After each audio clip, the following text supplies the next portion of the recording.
Alright, Schlockmeister fans, keeping up with the anthology week again, we're going to watch Encounter with the Unknown. Let's check it out.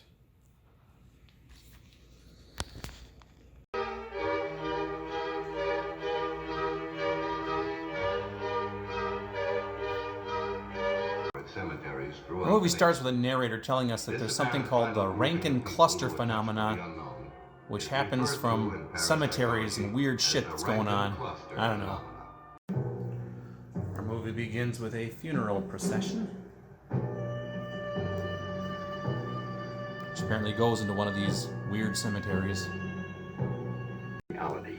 Rod Serling narrates. Comes to us wearing many faces, disguised as all manner of things. We commend to thee the earthly remains of John Davis. Johnny Davis, the one who holds the rather dubious place of honor at this gathering. Johnny's mother. Listen you well to my word.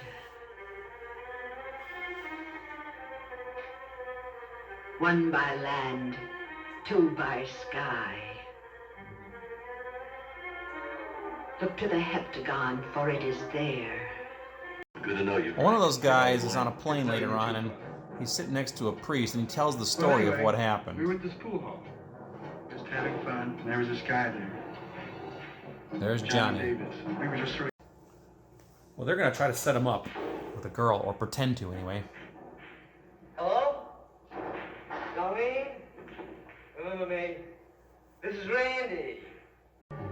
So they send him out to this lady's house. Who's there? He thinks he's there to meet some hot chick named Johnny, Darlene. Johnny, you know, Randy called?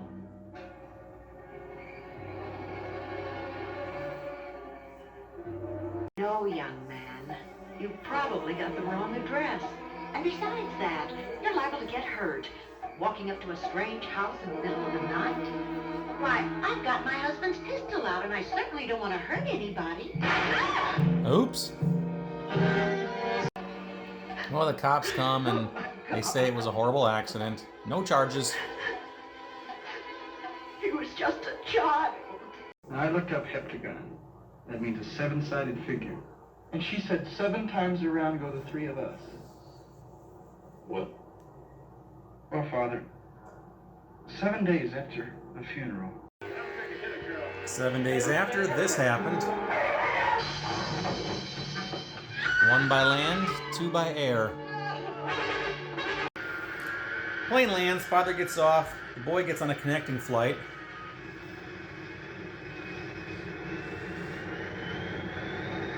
Which doesn't get very far. 1 by land, 2 by air. Frank. Hello, Father.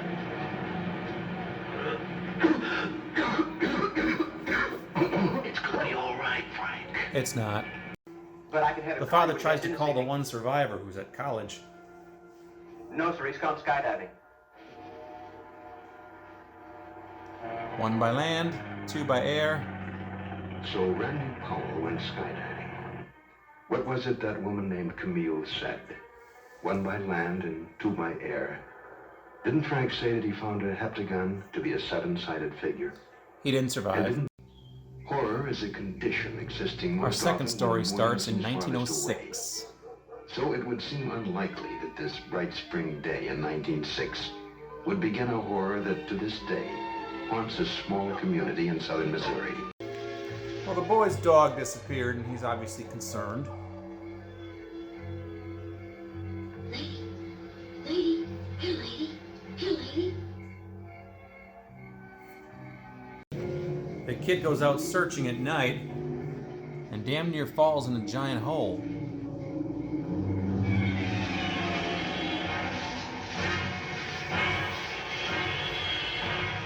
Yeah, the craziest thing was the sounds coming out of that hole in the ground. Joe and the boy both heard them. Crazy sounds, weird. Like someone was in trouble in there. Well, the community goes out to investigate that hole, which is now smoking. Look at this.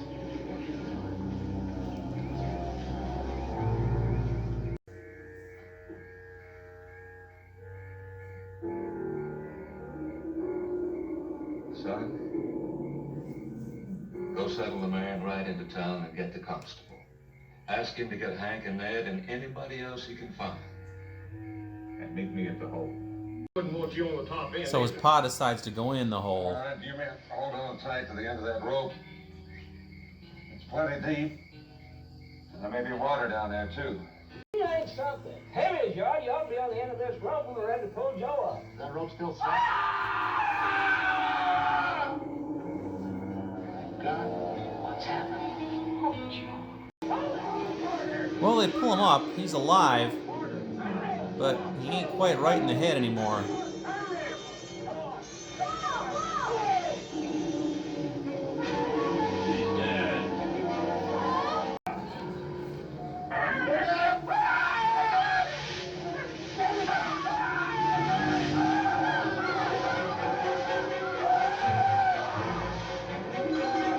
Somehow, through this wild experience, he had lost his mind.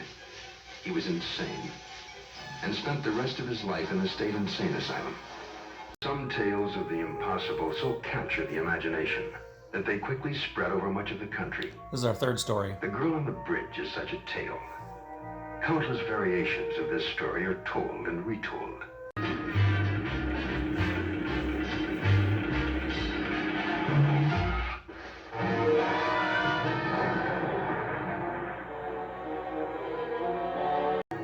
Many years later, a girl is spotted on the bridge.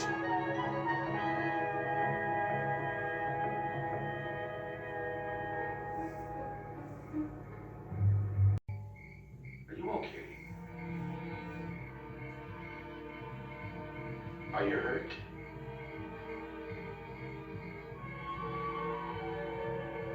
No, I'm not hurt.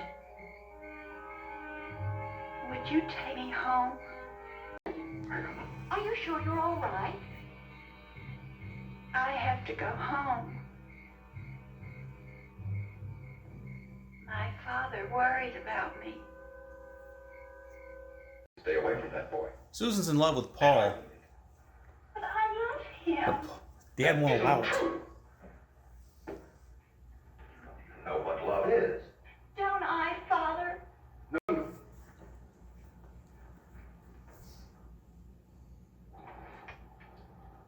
I'd rather see you dead than married to that boy. Well, we obviously know that's not going to stop her. Here's the love sequence with Paul. You might recognize that girl as the girl from the movie Twisted Brain. Dad forces her to go to a party with somebody else, a rich boy. Susan was Wesley Carver, so I thought she was in love with Paul. She is, but her father's in love with the Carver money. She's not. They decide to run away and get Our married. chances to go away. Together. Yes, but maybe. Susan. You love me.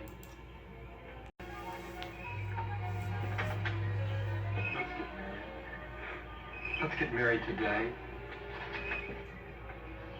Today. Married today. Yes, today. Let's get married now. Right now. All right.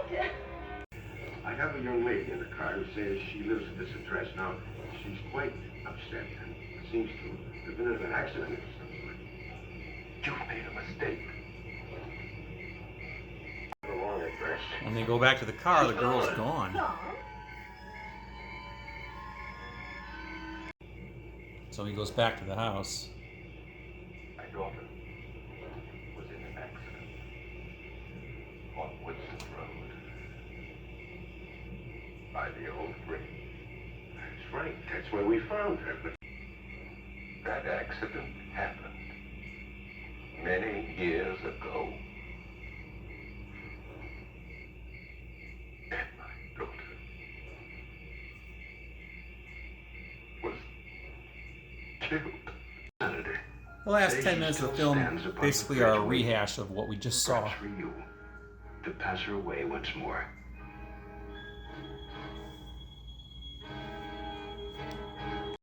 If a victim is at all susceptible to suggestion and knows a curse was put on him, the knowledge alone may be enough to do him in one way or another.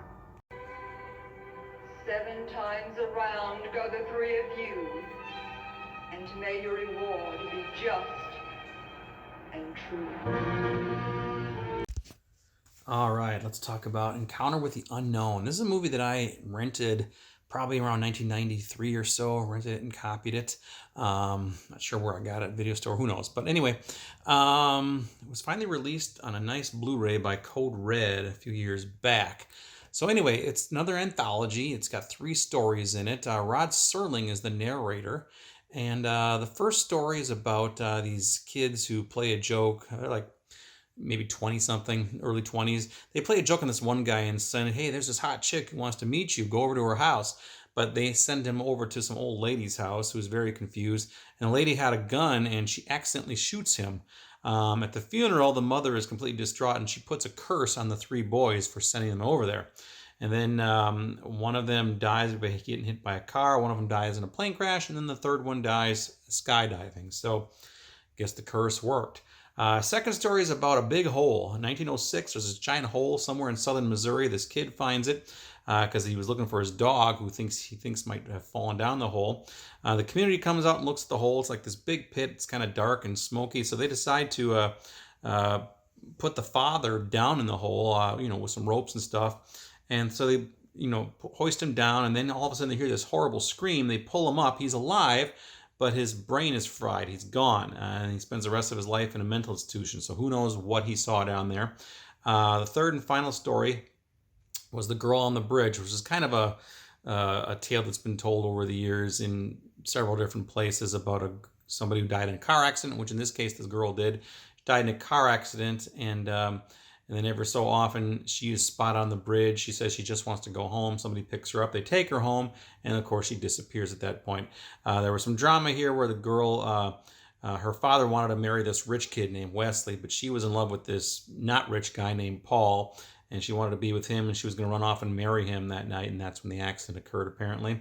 That girl, by the way, is played by Rosie Holitic, who only did, I think, 3 things. And the other one she did was Twisted Brain, on a movie that I reviewed as well, which I really like that movie quite a bit. She's a cute actress, too. So anyway, and that's pretty much it. That's Encounter with the Unknown.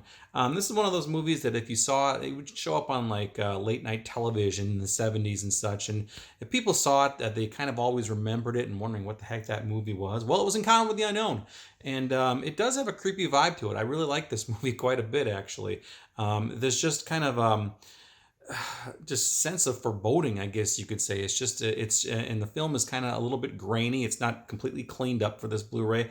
It adds to the overall vibe of this movie. I like it quite a bit, actually. So anyway, kudos to Code Red for unearthing this and making a decent copy of it out there. It is available, as is Sasquatch, by the way, on a couple of different DVDs out there, but they're really cheap DVDs. I don't know what the quality is, but I'm guessing it's not very good. This is probably the best you're going to do. This one isn't it's not crystal clear, but it's pretty darn good considering what it is. So anyway, that's it. Encounter with the Unknown. I like it. You should check it out. Leave some comments. Let me know what you think about it. Encounter with the Unknown. I'll leave a link. Unfortunately, I got to leave a link to the cheap version, which you can get for like $6 on Amazon, because Amazon does not have this Blu-ray up there. So anyway, check it out. Leave some comments. Let me know what you think about it. It's Encounter with the Unknown. Watch it. Bye.